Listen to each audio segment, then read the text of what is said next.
হে hello everyone. তো দেখো, রান্না করে এসে বলেছিলাম চান করব, কিন্তু কিছু জামা কাপড় রয়ে গেছে। তো সেইগুলো শুকিয়ে গেছে বলে আমি ভাবলাম যে একটু ভাঁজ করে নিই, তারপরে চান করব।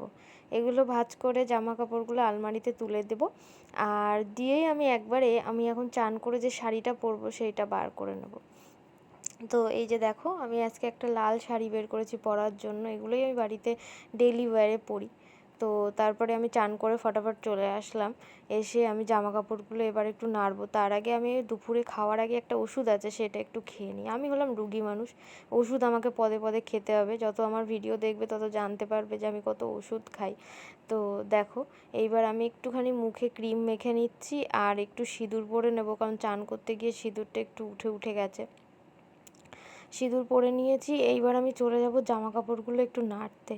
তো আজকে মোটামুটি এই পর্যন্তই। তো দেখতে থাকো নেক্সট ব্লগগুলো, আর ভালো লাগলে সাবস্ক্রাইব করে নিও। টাটা।